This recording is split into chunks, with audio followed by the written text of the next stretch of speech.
Boa noite a todos sejam bem-vindos, que a paz do nosso Senhor Jesus esteja dentro do coração de cada um.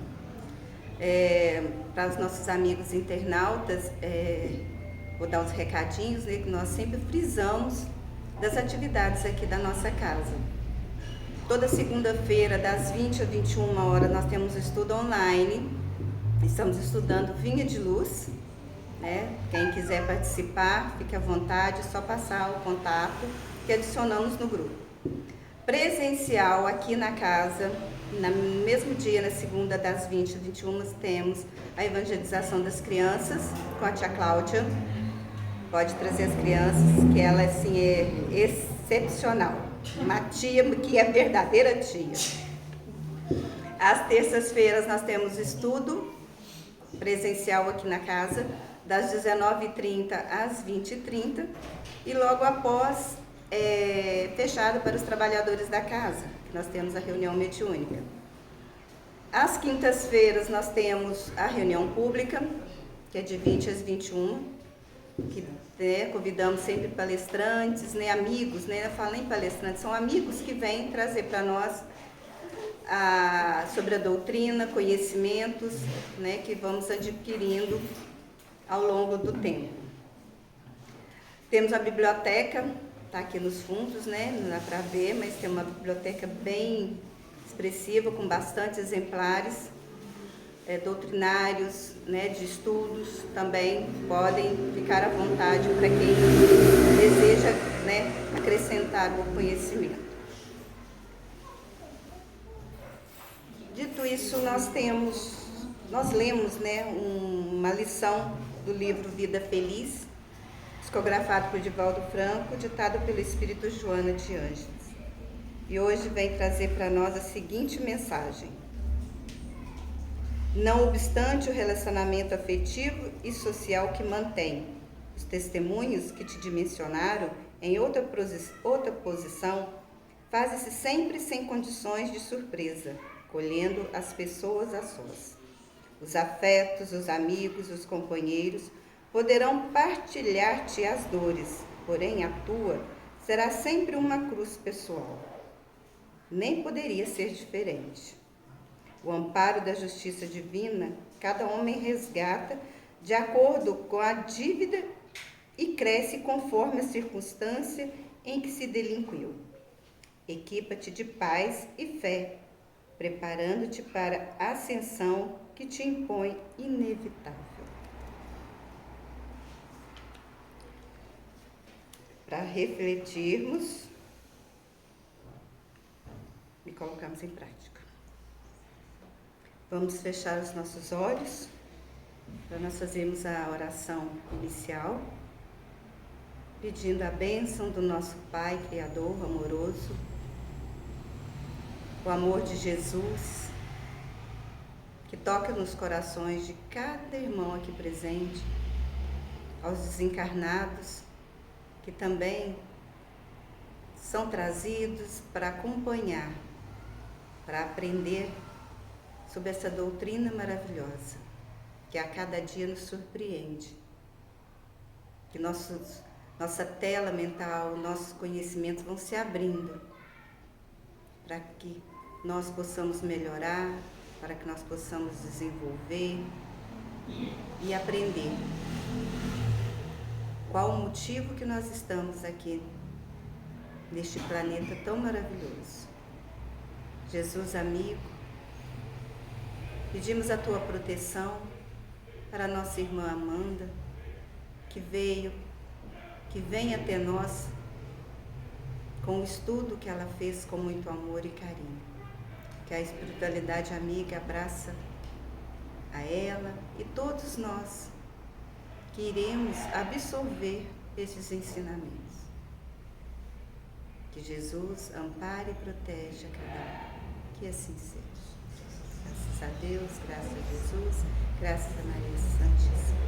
Amanda, ela é trabalhadora aqui da casa, estuda, gosta de estudar, de aprender. É bom sempre ter alguém um pouco disposta, porque nós somos todos tímidos, gente fica tímido diante de tela, diante do público. E ela vem falar para nós hoje sobre a boa morte. Vive bem quem se prepara para partir. Amanda, por gentileza. Boa noite a todos. A ansiedade fala alto, então peço a ajuda e colaboração de todos. Oi? Se a ansiedade fala alto, é quando todo mundo vai escutar. Geralmente ela me faz abaixar o tom. Aí a Eliane me manda aumentar o tom. Então, gente, eu escolhi esse tema, boa morte. Na verdade, não fui eu que escolhi, não. Ele me foi soprado e não deixaram eu mudar. E aí, eu vou fazer uma pergunta para vocês. Se vocês descobrissem que hoje era o último dia de vocês descobriram que é o último dia. Vamos botar os últimos 2 dias da vida. Vocês continuariam fazendo as mesmas coisas? Fazer tudo que eu não fiz. Você faria tudo que você não fez? Você não mudaria nada? Não mudaria. Você deixaria correr o barco? Você não mudaria nada. Você não pararia, refletiria, não mudaria nada na sua vida. Tá tudo certinho. Tá pronto para fazer o desencarne. Não. Então, como a gente não sabe desse tempo, o que a gente tem que fazer? Pensar sobre isso. Não é isso? Por quê? O que é a morte? A morte ela é definida da seguinte forma. A morte é definida como a cessação definitiva e irreversível das funções biológicas que sustentam o organismo vivo. É um processo inevitável, é o fim da vida física. A morte é desligamento do corpo físico. O que morre é o quê? O corpo. O espírito, ele continua vivo e consciente e individual. Ou seja, a morte é uma lei natural. Sem ela, não há progresso espiritual. Ela é a lei de renovação. Então, gente, morte não é problema. Morte é uma consequência, não é isso? O problema da gente é a gente viver achando que a gente tem tempo. Que a gente pode corrigir as coisas, sendo que a gente não sabe quanto tempo a gente vai ter. Então, a gente tem que viver cada dia como se ele fosse o último. Não é isso? Tentando fazer o melhor possível dentro do tempo que a gente tem. Porque a gente não sabe qual que ele é, né? E aí, por que a gente tem tanto medo de falar da morte? A morte ainda é tabu. Tem gente que fala assim, não vou falar disso não, você está trazendo, você está chamando a morte. Isola, bate na madeira, não vou falar disso, credo, não é? E não, qual é a única certeza que a gente tem na vida? A gente vai nascer. Você não sabe se você vai ficar rico, se você vai ter grandes realizações, não é isso? Para tudo isso a gente se prepara. Boa noite, sejam muito bem-vindos. A gente se prepara, não se prepara para tudo isso. A gente estuda para ter uma boa profissão. A gente cuida do corpo, a gente cuida de tudo, não é verdade? Mas para a danada da morte, ninguém quer se preparar. A gente não quer nem falar dela. Então, e é a única certeza, como a Cláudia falou. Então, gente, vamos nos preparar para que essa despedida, o dia que ela vier, ela seja consciente e tranquila. Vamos fazer essa jornada desta forma, pensando no principal. No livro Céu e Inferno, na segunda parte, no item 8, fala que a causa principal da maior ou menor facilidade de desprendimento é o estado moral da alma. A afinidade entre corpo e o perispírito é proporcional ao apego da matéria. Então, quanto mais apegado a gente for à matéria, mais difícil vai ser o nosso desencarne. A gente tem que ver que a gente está num mundo que demanda muita coisa. Demanda a gente ter. Mas a gente tem que saber usufruir com consciência. Porque se a gente ficar apegado, é meu marido, minha esposa, meu carro, nada é meu. Tudo está meu. Está. Nós estamos usufruindo. E aí ele continua no item 10. Quanto menos vê o espírito além da vida corporal, tanto mais se lhe apega, e assim sente que ela lhe foge e quer retê-la, em vez de abandonar ao movimento que o empolga. Resiste com todas as forças e pode mesmo prolongar a luta por dias, semanas e meses inteiros. Ou seja, naquele momento, quando a pessoa ela é muito apegada ao material, ela não consegue se desprender. E isso atrapalha. E aí, no livro Obreiros da Vida Eterna, de André Luiz, ele conta a história do Cavalcante. Todo mundo aqui, eu acho que a maioria já leu. E ele era um espírita, trabalhador. Só que ele tinha muito medo da morte. E aí ele estava internado, ele estava doente.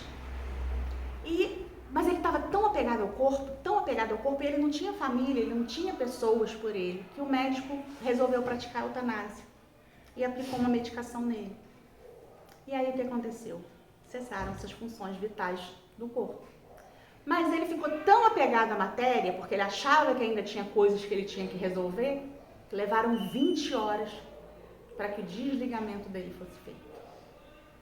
Então, gente, não vamos ter apego, vamos viver. Mas quando chegar um momento, a gente não precisa olhar para trás. Vai ser missão cumprida. Entendeu? Vamos viver dessa forma. Eu acho que é fácil. Não é que seja fácil, mas é possível. Se nós entendermos que nós estamos numa jornada, vivê-la com consciência, viver o mundo, cumprir as obrigações que ele demanda, mas sabendo que o fim, ele existe, entendeu? A gente passa por tudo, mas o fim, uma hora vai chegar. Então, a gente vive como se o corpo fosse imortal. É tão louco isso que, como você disse, a única certeza que a gente tem. Só que nós, humanos, a gente vive caçando um motivo para não aceitar. Eu te falei que estava conversando todo esse ano, e minha sogra é testemunha de Jeová. E ela estava, dentre muitas explicações, sabe porque tudo eu quero saber? Eles veem a morte, tipo, morreu, acabou, e quando Jesus voltar, eles vão renascer. E ela estava vendo isso como um consolo para a mãe e o pai dela que morreram, por exemplo, eles não estarem vivos vendo ela sofrer. Não é mais fácil você lidar bem com a morte para o seu ente querido não te ver sofrer. É mais consolável ele não existir mais para ele não te ver sofrer. Infelizmente as pessoas ainda pensam assim. E isso é um tema interessante, né? Porque a gente também tem que preparar aqueles que caminham conosco para o nosso desencarne. Nós, como espíritas, temos esse conhecimento e eles não têm. E aí, às vezes, eles sofrem tanto, né, que mandam as energias e às vezes prendem, né? Dificultam. Então, de alguma forma, nós espíritas temos que passar isso para as pessoas à nossa volta. Que é só um até logo. Não é um adeus definitivo. Não é a cessação de tudo. Entendeu? Então, mas infelizmente, ou as pessoas ainda vão chegar lá, né? Então, como eu estava dizendo, a gente vive como se o corpo fosse imortal. Como se a gente tivesse tempo infinito. Mas, na verdade, imortal é o nosso espírito. Né? O nosso corpo não é. Então, a gente se torna moralmente irresponsável. O que a gente faz? A gente adia perdão, que é uma das nossas maiores ferramentas de libertação. Gente, como o perdão é importante. Ele é mais importante para quem dá do que para quem recebe. Porque ele corta esses vínculos. Vínculos de dor, vínculos de angústia. Entendeu? A gente normaliza ressentimento. Fulano me fez mal, então eu não vou falar com fulano. Gente, não foi Jesus que disse? Reconcilia-te com o teu inimigo enquanto caminha com ele? Então não vamos deixar que ressentimentos, entendeu? Que essas mágoas nos dominem. Porque senão a gente acaba vivendo no automático. A gente vive ansioso, vive nervoso, vive, sabe? A gente tenta achar que está dominando tudo. Entra no piloto automático e aí esquece de viver a vida com presença, de estar presente em tudo o que a gente deve fazer. E aí o que a gente faz? Acumula as nossas pendências emocionais. E aí o que a gente acaba se prendendo demais nesse mundo. né?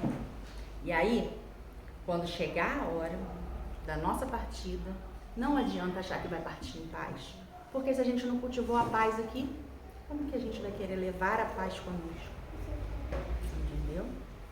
E aí, lá no Evangelho segundo o Espiritismo, no capítulo 2, no item 5, ele fala assim: a vida corpórea não é mais que uma passagem por um país ingrato.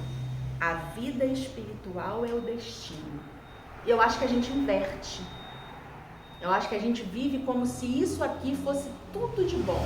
Gente, é bom sim, mas não é o fundamental, não é tudo, não é isso daqui. Nós temos que preservar a vida, nós temos que amar a vida, nós temos que vivê-la com consciência, mas entendendo que é passagem, não é destino. Isso aqui não é o nosso final. Isso aqui é apenas uma etapa que nós temos a cumprir. Entendeu? E aí fala, quem vive sem preparo íntimo costuma enfrentar mais dificuldades no desprendimento. E o que a gente cultiva ao longo da vida? O que é o nosso verdadeiro patrimônio? Porque daqui a gente não leva título, a gente não leva dinheiro, a gente não leva razão nas discussões.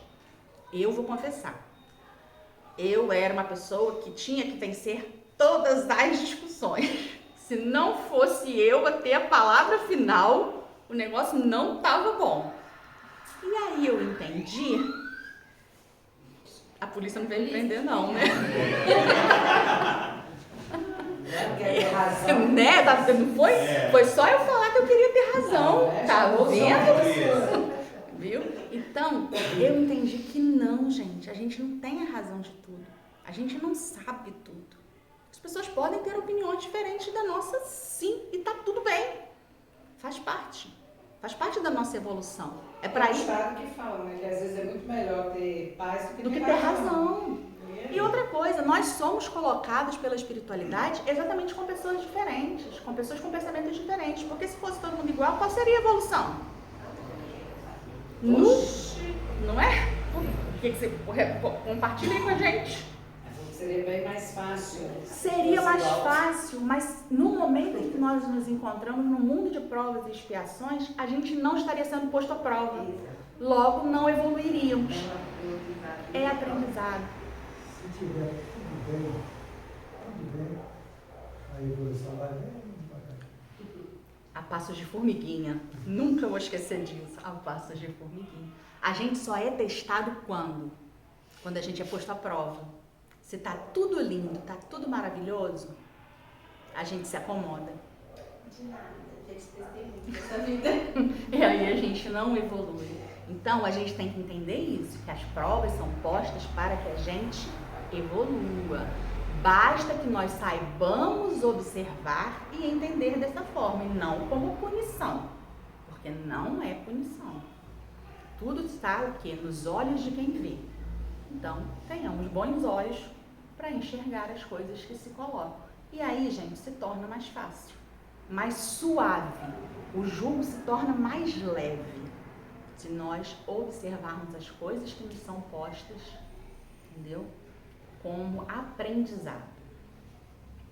E aí, o que a gente leva? Nós levamos os nossos hábitos mentais, o nosso caráter. E sabe aquela coisinha que tá lá no fundo de vocês, que a gente não conta pra ninguém? Aqueles sentimentozinhos, aqueles pensamentozinhos, isso acompanha a gente. Então, se eles não forem tão bons, tá na hora da gente começar a rever, entendeu? Porque às vezes a gente acha que tá escondido, mas não tá, não. Então, são essas coisas que a gente leva. Nós levamos os nossos vínculos afetivos, o nosso estado de consciência, os nossos débitos e créditos morais. Tudo isso nos acompanha. Então, gente, ninguém vai levar malinha, ninguém vai levar casa, ninguém vai levar carro, ninguém vai levar conta bancária. Não adianta fazer gaveta no caixão, né? Não é? Falei isso esses dias lá em casa. Meu caixão não tem gaveta, e nem vai precisar. Se for dinheiro, ainda corre de alguém trocar por cheque. Não é? Antigamente as pessoas não violavam os túmulos para arrancar até os dentes de ouro. Não é? Até hoje, aí, diz o Paulo que até hoje. Então, gente, nem isso você vai levar. Não adianta nem ter sido enterrado com ele. Entendeu? Os faraós não faziam? Não enterravam todos os soldados, as famílias, tudo? Depois começaram a fazer de terracota, né? Para não enterrar o povo junto. Porque não leva. Não vai chegar do outro lado com você. Vai levar o bem que você fez, o amor que você distribuiu, a paciência que você teve. Tudo isso vai. O resto, tudo vai ficar aqui. E aí, nessa travessia, no passamento, ninguém é julgado, mas todos se veem. Tem no Céu e Inferno, que eu usei muito, porque a segunda parte do Céu e Inferno, todo mundo sabe, né? Que são todas as comunicações dos espíritos. Tem espíritos sofredores, medianos, espíritos felizes. Porque a gente também não é só sofrimento, não. Se a gente vive bem, a gente vai bem, a gente vai legal. E aí ele fala assim, as probações de um boêmio, de Bordeaux, 19 de abril de 1862. Homens meus irmãos, eu vivi só para mim, e agora espio e sofro. Conceda-vos Deus a graça de evitardes os espinhos que ora me laceram. Quem sacrifica aos instintos brutos a inteligência e os bons sentimentos que Deus lhe dá, assemelha-se ao animal que muitas vezes se maltrata. O homem deve utilizar-se sobriamente dos bens de que é depositário, habituando-se a visar a eternidade que o espera, abrindo mão, por consequência, dos gozos materiais. As paixões humanas são estreitos grilhões que se enroscam na carne, e assim não lhes deis abrigo. Vós não sabeis o seu preço quando regressamos à pátria. As paixões humanas vos despem, antes mesmo de vos deixarem, de modo a chegardes nus, completamente nus ante o Senhor. Cobri-vos de boas obras, que vos ajudem a franquear o espaço entre vós e a eternidade. Manto brilhante, elas escondem as vossas torpezas humanas.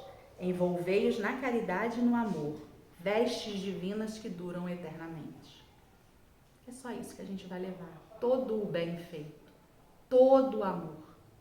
Então, você veja, isso aqui, a doutrina espírita, o espiritismo, ele é tão fantástico que essa comunicação que nós temos, eu digo que é alento. Você vê que ele fala de dor, que ele fala de sofrimento, que ele não foi uma pessoa má, mas ele viveu para os instintos. E olha que privilégio que nós temos de ouvir essa comunicação, como tantas outras que estão na segunda parte do Céu e Inferno, como aprendizado. Nós temos a oportunidade de ouvir deles, daqueles que já fizeram o passamento, o que nós deveríamos deixar de fazer ou o que nós deveríamos corrigir aqui. E muitas das vezes a gente abre mão dessas ferramentas, porque a gente diz que a gente tem tempo, porque a gente diz que a gente ainda é imperfeito. Sim, nós somos imperfeitos, sim, mas nós estamos com tempo e nós estamos em tempo de corrigir. Então façamos. E não é fazer grandes coisas, é fazer devagar, mas fazer. Nós estamos com tempo de corrigir, mas pode ser o último dia. Exatamente. Então, não vamos fazer tudo que a gente deixou de fazer, né, Márcio? Mas vamos fazer, vamos frisar, vamos parar, vamos fazer a nossa... como é que... Tem um termo aqui que ele usa muito, que é a revisão diária. Vamos fazer sempre a nossa revisão diária, todos os dias. Não precisa ser, nossa, o que eu fiz? Eu fiz o melhor? Eu agi certo? O que eu fiz aqui ao outro é o que eu gostaria que fizessem a mim? É só isso, entendeu? Para não ter que depois passar por esta situação que ele fala. E é o que eu vou voltar a falar, gente, a gente pode viver o mundo sim, mas a gente não pode deixar ele dominar, viu? Porque se a gente vai usar o nosso tempo, vamos usar ele de forma útil, com consciência, com essência e com as ações. Porque as nossas ações falam mais. É igual eu digo, eu me cobro muito para fazer as palestras, porque eu digo que estar aqui, falar para o outro, a gente tem que viver. Entendeu? Porque quando eu estou fazendo aqui, eu fico, gente, eu estou vivendo. Porque é uma responsabilidade muito grande estar aqui. Você falar para o outro. Entendeu? E aí quando você fala para o outro, eu digo que meus ouvidos ouvem primeiro. Que eu preciso estar vivendo, eu preciso me pôr no lugar. Né? Porque, gente, quando a gente chegar no plano espiritual, a gente sempre aprende, e conversando com a minha manicure, que eu falei que não vai ter julgamento. Não tem tribunal. Não vai ser formado um tribunal e você vai ser julgado. Vai ter sim. Falei, não. Falei, Deus colocou em nós todas as suas leis. Ele já colocou em nós. Ele não precisa nos julgar. Nós já sabemos tudo de certo e errado. Ele já colocou. E a lei de causa e efeito, ela está aí para isso. Quando a gente chega do outro lado, que a nossa consciência se expande, nós somos os nossos maiores cobradores. A gente coloca na balança o que a gente fez. E aí é por isso que quando tem uns que dizem assim, eu vim nessa vida, eu não lembro de ter assinado esse contrato, não. Assinou e pediu mais. Porque quando você chegou do outro lado e você viu os erros que você cometeu, você pediu para vir correndo reparar. Então ninguém está aqui na sua grande maioria, porque é claro, há exceções, jogado, não. Entendeu? E o que acontece? Então vamos ter essa consciência, vamos começar a caminhar certo, porque quando nós viermos, nós só vamos evoluindo. Nós não vamos ter tantos débitos para corrigir, até porque ainda existem muitos débitos lá para trás. Entendeu? Então, gente, nas obras de André Luiz a gente aprende que o espírito sofre menos pelo que deixou e mais pelo que ele encontra dentro de si. E aí, o que esperar da morte segundo o que nós cultivamos? Tudo que nós vivemos aqui é preparatório para o depois. Quem cultiva amor vai encontrar os afetos do coração. Quem cultiva a culpa vai encontrar perturbação, que é o que eu acabei de falar. Pode encontrar com aqueles que não perdoaram ou com a própria consciência. Quem cultiva ego vai encontrar solidão. Todo mundo fala do umbral como um lugar tenebroso, né? Que tem os espíritos trevosos, a gente sabe, quem trabalha em reunião mediúnica conhece, sabe? Você sabe uma coisa que eu tive pensando quando eu estava montando essa palestra? A solidão que deve ser quando você viveu muito para si, só para si, pro ego, que você não vai ter ninguém nem para te apontar os seus erros, nem para te cobrar nada e nem para te acolher.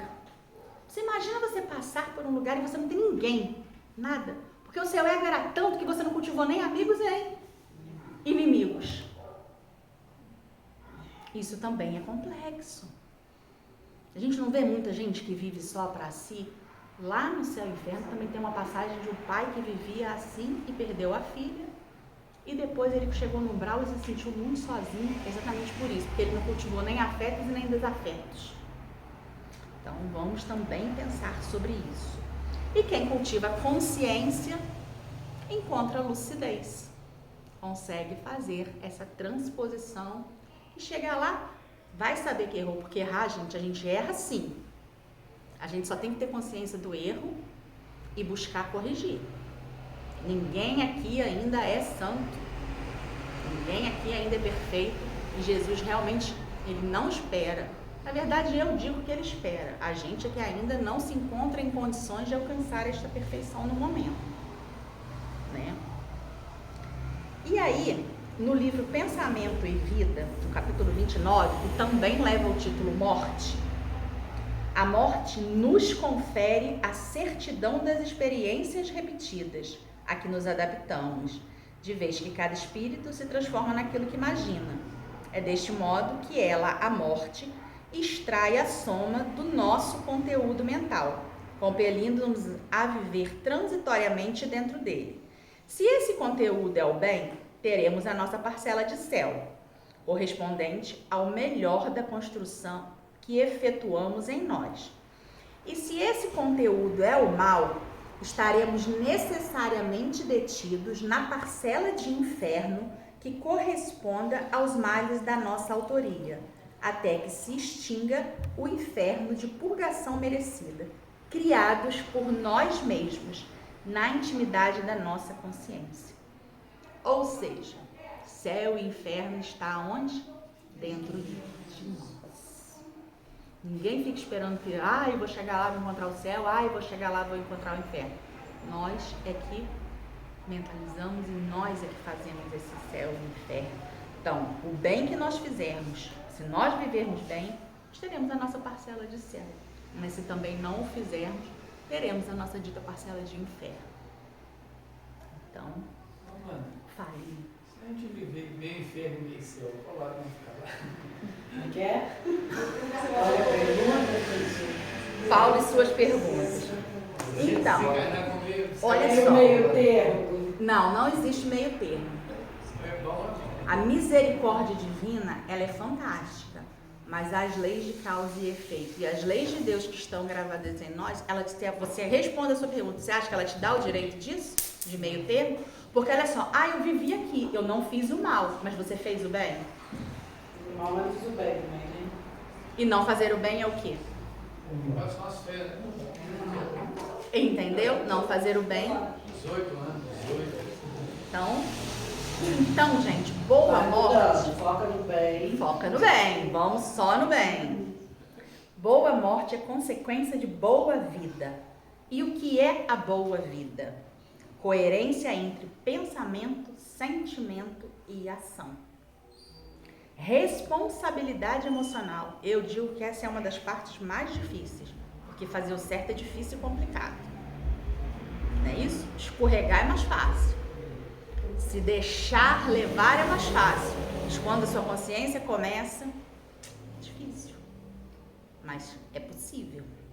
Às vezes dedos são apontados para você estar fazendo certo, né? Sim, por fazer o certo. Porque aquele ao lado ainda não houve o despertar. Mas aí a sua consciência de dizer assim, eu estou fazendo o que eu acho que é certo, o que eu julgo ser certo, o que eu aprendi ser certo. O outro ainda vai chegar no tempo dele. Porque às vezes as pessoas deixam de fazer porque o outro está apontando o dedo, né? E isso é muito difícil. Tem que ter muita convicção. Sim. Por isso que eu digo que o Espiritismo, que essa doutrina que nós temos, ela é fantástica, ela é consoladora neste ponto. Porque ela te aponta os seus erros, sim. Mas ela também te mostra que é possível. Entendeu? Que você é acolhido, que a espiritualidade te ampara. Que Você é capaz. você é capaz, exatamente. E aí, gente, não existe surpresa depois da morte. O que existe é continuação. Isso eu já falei e eu voltei lá atrás, desculpem. Aí, não é sobre ser santo, é sobre ser honesto consigo mesmo. A boa morte, ela depende das escolhas que decidimos fazer na nossa construção diária. A gente não tem script. Tem gente que diz assim, tem gente que pensa, até as pessoas às vezes que não se aprofundam na doutrina, que quando reencarnam, tá tudo escrito lá. Eu vou nascer, eu vou casar, eu vou ter isso, eu vou ter... Gente, não tá não. Não tem script, não tem roteiro. Algumas coisas estão. Em especial as provações que a gente precisa passar. Mas um companheiro, às vezes, que você escolheu para caminhar, você escolheu aqui. Foi lá em cima, não. A pessoa que você casou, às vezes, ela foi escolhida aqui. Ela não veio escrita. Entendeu? Então, muitas das nossas escolhas e muitas das coisas que nós passamos são colhidas e plantadas aqui, nesta vida. Então, vamos pensar bem nas nossas ações e nas escolhas que nós fazemos. E aí entra o livre-arbítrio de cada um. Exato, porque se viesse tudo engessado, não é? Mas tem gente que acha. No livro da vida tá tudo lá. Não. As nossas escolhas aqui. E, gente, tem situações em até coisas que estavam predestinadas, a gente muda. Tanto pro bem quanto pro mal. A gente muda. Entendeu? Então, não é engessado, é o livre-arbítrio. Acho que muita gente se baseia para acreditar nisso quando a gente fala e afirma que Deus sabe de cada passo que a gente ainda vai dar. Mas é porque Ele conhece o nosso profundo. Para Ele, saber além- das nossas decisões. E além de conhecer o nosso Não porque está escrito. profundo, Deus está acima do tempo. Deus não tem Ele não tem o início, o meio e fim. Deus é o tempo, Deus é o todo. Não existe futuro, passado, presente. Ele nos conhece como o todo. Não é isso? E eu digo, como eu falei, que a gente não tem script. Mas nós temos uma coisa. Nós temos um manual, que é o Evangelho. Se a gente deixar ele como livro de cabeceira e consultar o Evangelho, lá estão todas as respostas. Sede perfeitos, tem tudo, tem todos os ensinamentos. Não julgar para não ser julgado. Gente, vamos fazer o Evangelho, os ensinamentos do Cristo como nosso livro de cabeceira. E aí a gente vai caminhar. É só consultar lá. Tem uma dúvida? A gente tem resposta para tudo. Tem uns evangelhos que até lá no final, se você pesquisar pela palavra morte, vida, ele te joga para as passagens. Então, não tem desculpa. E aí, ele não espera, como eu falei, que a gente seja santo. Só que tem uma coisa, a gente já está caminhando há um bom tempo, porque essa não é a nossa primeira encarnação, não. Nós já temos uma longa jornada. Então, está na hora da gente colocar a mão na consciência e fazer mais, né? E aí, quais são os passos para a gente ter uma boa vida? Como a gente falou, o autoconhecimento. Conhece-te a ti mesmo. Se a gente não se conhece, como que a gente faz? Não é isso? E aí tem a revisão diária, como nós falamos. A gente tem que identificar os nossos padrões. Porque o que acontece? A gente tem uma tendência a ir sempre para as coisas que a gente precisa corrigir. Só que a gente, em vez de ir para elas para corrigir, é porque são aquelas coisas que estão no nosso mais profundo. Que são as coisas que nos fazem errar, os nossos gatilhos. O falar mal do coleguinha. Às vezes é o comer demais. Não é isso? A gente sabe que a gente precisa mudar, mas são as coisas que nos deixam confortáveis. E a gente tem que tentar elevar o nosso padrão. Então, a gente tem que vencer esses gatilhos e parar de justificar o erro, dizendo que a gente ainda tem tempo e que somos imperfeitos. Porque o nosso destino é a perfeição. E aí, a gente tem que fazer a nossa reforma íntima. Reconhece-se o verdadeiro espírita ou o verdadeiro cristão pela sua transformação moral e pelo esforço que emprega para domar suas inclinações mais. É esforço, é trabalho, não é fácil. Ninguém disse que vir aqui ia ser fácil. É pra gente trabalhar, é pra gente correr atrás. O que a gente tem que fazer então nessa reforma íntima?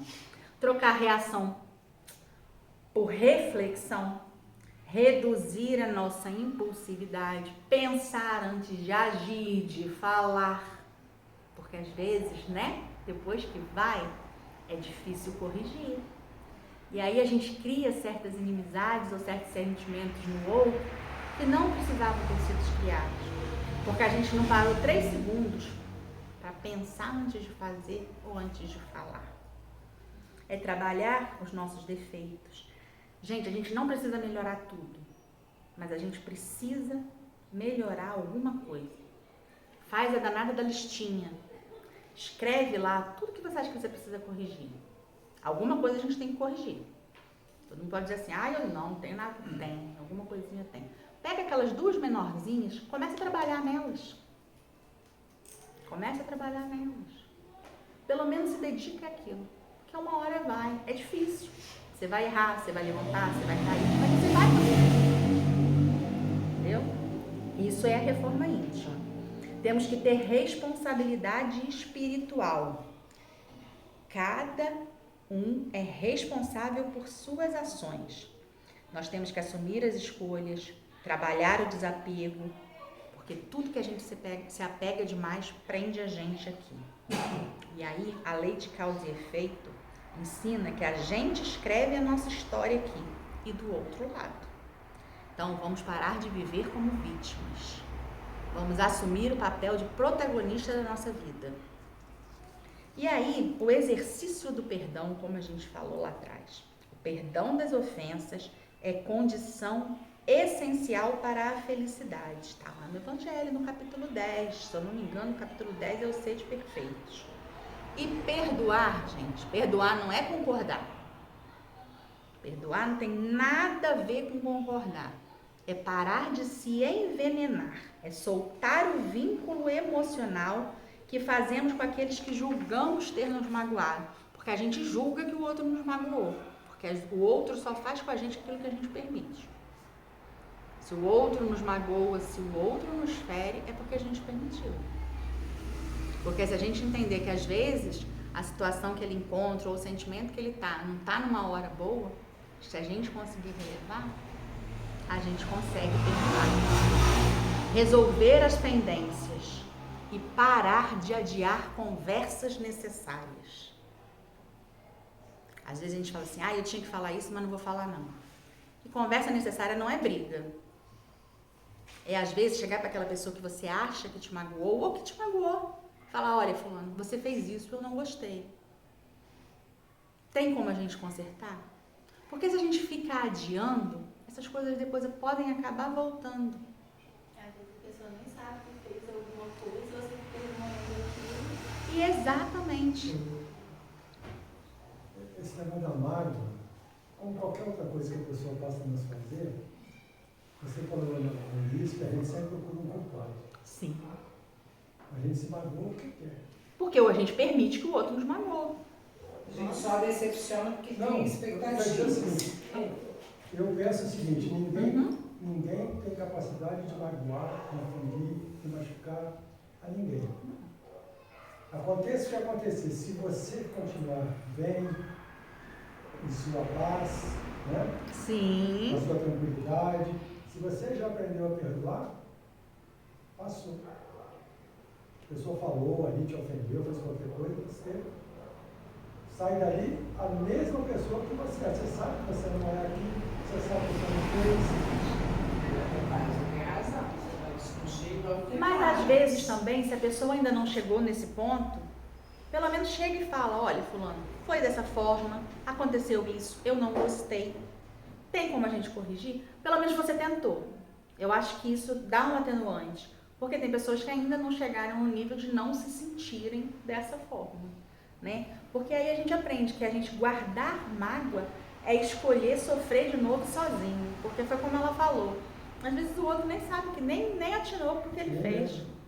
Não. E a gente fica naquilo. E aí se tornam nossos grilhões, porque nos acompanham, a gente acompanha. A gente faz correntes que nos arrastam, que a gente arrasta e que pesam. Lá no Rio de Janeiro, quando eu trabalhei lá no Centro Espírita Oswaldo Cruz, no Acesso, eu era depois de um tempo na casa, tinha a entrevista. A pessoa chegava lá, queria fazer um tratamento e foi passar com a entrevista. Eu fui um dos entrevistadores. E eu ouvi muito isso. Por exemplo, chegava uma senhora lá de cabelo branquinho e falava assim, eu guardo uma mágoa dentro do meu coração, uma coisa que me deixa viver, que me faz muito mal. Eu digo, você vai guardar mágoa de quê? O que aconteceu? Ela falou assim, meu marido. Eu digo, seu marido? O que ele fez, esse seu marido? Eu levava assim, na brincadeira, né? No suave. Ela falou assim, meu marido me traiu. Eu digo, agora, só de cabelinho branco? Eu falei, não, tem 40 anos que ele me traiu. Olha as correntes sendo arrastadas, Tem né? 20 que ele já morreu. Vai embora. Olha as correntes sendo arrastadas. A gente fica carregando e vai levar para outra Ele vida. já perdoou, já está no nosso lar, já está... Exatamente. A mulher está aqui reclamando. Exato. Acontece o contrário também. Sim, Né? Não é sim. só a mulher que reclama, não. Não. O outro também. E aí a gente também tem que fazer a nossa vigilância mental. Já dizia Jesus, vigiai e orai. Filtrar pensamentos, cortar ruminação, que era o que essa senhora fazia. Porque às vezes, gente, nesses momentos em que a gente não filtra os nossos pensamentos, ou que a gente deixa que se instalem as ruminações, os nossos irmãozinhos que são menos esclarecidos, eles às vezes vêm com as suas ondas mentais. E aí, se a gente permite que isso aconteça, parte da culpa é nossa. E aí a gente baixa o nosso padrão vibratório. E aí a gente permite receber esses pensamentos negativos.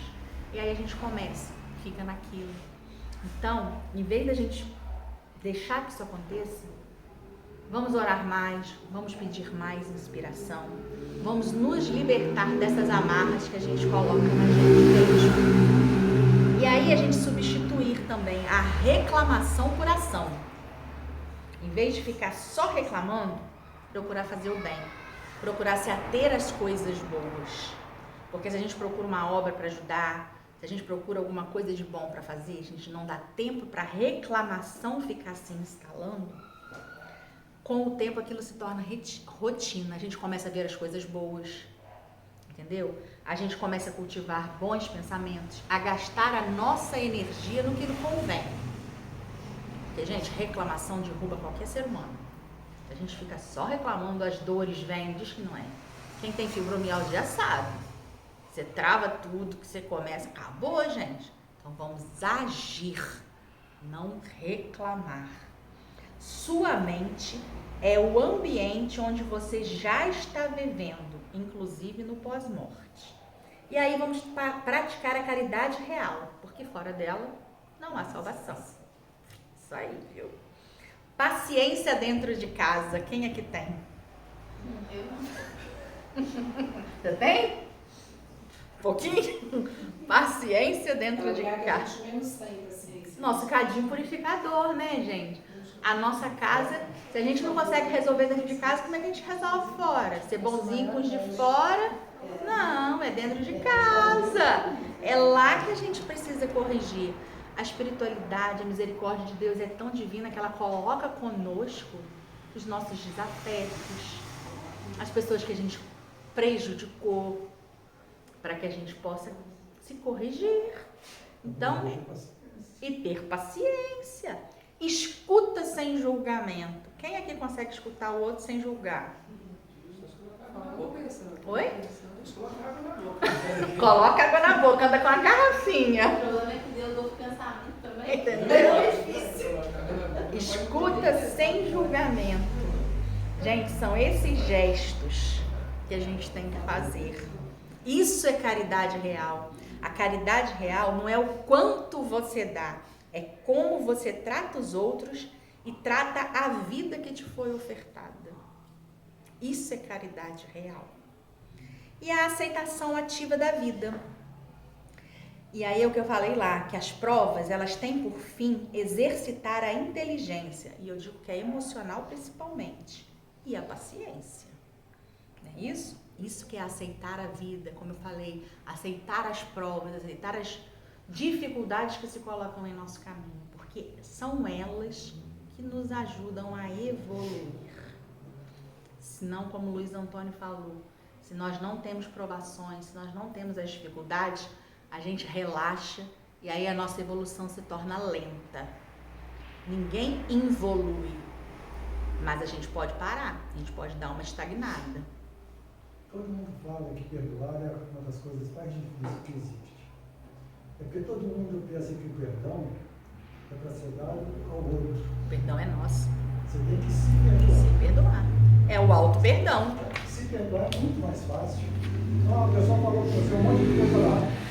Você fala para você mesmo, eu não vou ficar com raiva, eu não vou ficar magoado, eu não vou ficar triste. Vou continuar gostando da pessoa. Exatamente. Se ela precisar de mim, eu estou pronto para ajudar. E você sai dali a mesma pessoa que chegou. Aí acontece uma coisa com outra pessoa, a pessoa dá tempo. Paulo São Paulo, gente. Você é muito desculpa. E tem, gente, quem é... O problema é o seguinte, hoje eu estou mexendo com uma obra lá, com o pedreiro e o ajudante lá. O ajudante falou para o professor Luiz Antônio, eu tenho que conhecer fulano de tal. Ele era rico, um cara grandão assim, poderoso. Se você ver hoje, ele está assim. Ele era muito rico. Aí eu digo, lei de causa e efeito. O pessoal pensa que vai ser só depois que morrer. Não, ela é aqui, é daqui pra lá. É o câncer, é isso, é o isolamento, uma coisa que acontece aqui. E aí, gente, quais são os 3 pilares da boa morte? Consciência tranquila. A consciência é o livro onde estão escritas todas as nossas ações que nós vamos adquirir pela honestidade moral E isso não é vida perfeita, é a honestidade que nós devemos ter para conosco, quando fazemos o certo e quando temos a certeza de que não estamos prejudicando a ninguém nem a nós mesmos. A nossa revisão diária, que tem que ser onde errei, o que eu preciso corrigir, onde eu acertei, porque aí também nós temos que nos parabenizar, porque senão a gente também começar só a se culpar e se cobrar demais, a gente não consegue enxergar lá na frente as coisas boas que nós fizemos. E isso também no desencarne é complicado, porque quando você se cobra demais, que você não percebe as coisas boas, você também não se acha merecedor da ajuda. Então também tenhamos muito cuidado com isso. E aí é reparar o erro e corrigir quando possível. Pedir desculpa, gente. Vamos aprender a pedir desculpas. Mesmo que a gente não erre, às vezes a gente acha que errou. Fala assim, mas eu não errei. Mas o outro acha que você errou. Então vai lá e pede desculpa. Entendeu? Porque aí de repente o outro fala, mas ela não errou e está me pedindo desculpas, então tá na hora de eu pedir desculpas também. E aí a gente encerra um monte de coisas nessas histórias. Parar de justificar quando sabe que está errado. A consciência tranquila nasce quando você para de se enganar. Esse é um pilar, consciência tranquila. Consciência desperta. O espírito progride conforme o conhecimento que adquire. E adquire como? Com responsabilidade espiritual. Quando a gente entende que a gente é responsável pelas nossas ações e pensamentos. Quando a gente para de culpar o outro pelo que a gente sente. E a gente entende que a gente colhe o que a gente planta. Quando a gente começa a questionar os nossos hábitos automáticos, as nossas reações, a nossa impulsividade e o nosso vitimismo. Quando a gente começa a fazer tudo isso, a gente começa a ter a consciência desperta. E aí a gente para de terceirizar a culpa e a desculpa. E o terceiro pilar e o último é a consciência reconciliada, que a gente adquire como? Com o perdão real. Porque não adianta falar assim, eu te perdoo e não perdoar, não. Entendeu? É perdoar mesmo. Perdoar, como a gente falou, não é esquecer, mas é se libertar disso. É soltar o vínculo e entender que nós também erramos com os outros. Não são só os outros que erram com a gente. Entendeu? Perdoar a nós mesmos, como eu falei sobre o auto-perdão. Fazer as pazes com o passado. Gente, a gente às vezes, como espírita, fica assim, o que eu fiz lá na outra vida? O que eu fiz para merecer? Gente, a vida é para frente. O que aconteceu lá, a gente vai acabar corrigindo, a gente vai, tá aí a lei da causa e efeito, tudo. Vamos olhar para frente, vamos viver certo, vamos fazer o certo, sem procurar lá atrás o motivo dos erros aqui. Porque senão a gente deixa de viver aqui com consciência e com presença e fica só lá atrás. E não vai resolver nada. Porque aí você não vai fazer o que tem que fazer e não vai corrigir. Porque você está no achismo. Não é isso? Então, procurar, você tem que saber. Você vai saber. Entendeu? E aí, só assim, a gente evita ciclos de dores desnecessárias, aceitando que a gente não pode ainda mudar e agindo no que a gente pode. Ninguém atravessa bem a morte carregando guerra dentro de si. E às vezes as guerras que a gente carrega dentro de nós, a gente mesmo que colocou lá. Foi ninguém. E aí teve um estudo que a gente estava fazendo numa segunda-feira, que o trechinho era: onde está, ó morte, o teu aguilhão? Isso está lá em 1 Coríntios 15, 55. Quem falou foi Paulo de Tarso. E o que ele quis dizer com isso? Ó morte, onde está seu aguilhão? Se eu não me engano, ele falou isso quando ele estava indo, para a execução. E a morte física, quando você entende que a imortalidade da alma está aí, que é só uma passagem, a morte perde força. Ela se torna só mais um capítulo. E é isso que ele quis dizer. Que o aguilhão, gente, antigamente, ele é uma vara que tem uma ponta de ferro que eles cutucavam os animais para fazer eles se moverem. Então, ele quis dizer que a morte fere, que a morte dói. Então, quando a gente toma consciência de que a imortalidade da alma é isso, a morte ela perdeu força, a morte, o medo da morte, ele nasce da nossa ignorância espiritual, não da morte em si. A gente que tem medo da dor, medo da passagem, do que vai sofrer, Mas dizem, se a gente for ler nos livros, que essa transição da morte, essa dor, essa dita dor, ela é muito curta. Ela é muito, muito rápida. Não é tão intensa como a gente imagina que vai ser. E aí, quando há consciência da continuidade da vida, a morte vira passagem, não castigo.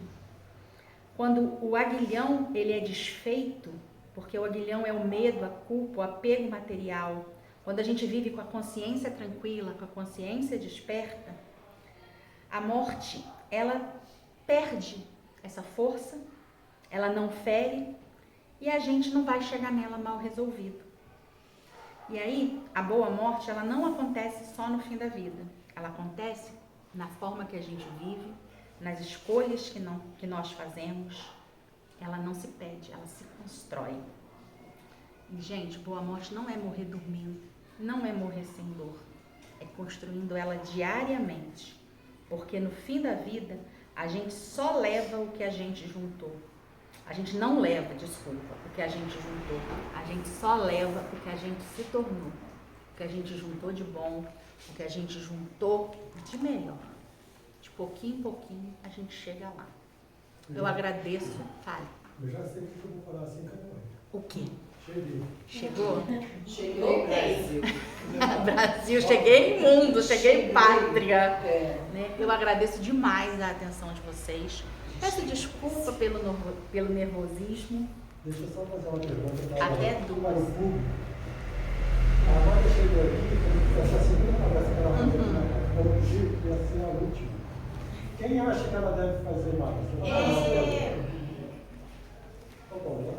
Você também acha? Porra! Obrigada. Ela esqueceu- Paulo? Não, ela esqueceu de falar no final, porque tenhamos todos uma boa morte. Tá, então eu falo. Na verdade, que tenhamos todos uma boa vida para que cheguemos a ter uma boa morte. E, gente, nós como espíritas, não prendamos aqui aqueles que nos são caros, tá? Não prendamos aqui, porque, olha, eu tenho uma conhecida que ela tem o conhecimento do espiritismo e eu fiquei muito triste. A mãe dela desencarnou, que ela falou que ela preferia a mãe dela que doente, porque estaria com ela. Por favor, gente, não façam isso. Amem, e amar é libertar. Amar é deixar ir. Isso é amor. Isso é amor. Isso é amor consciente. Isso é presença. É entender que não acaba aqui, que continua depois. Então, amem. Amem mesmo, com consciência. Muito obrigada. Pode preparar. Você já deu uma outra.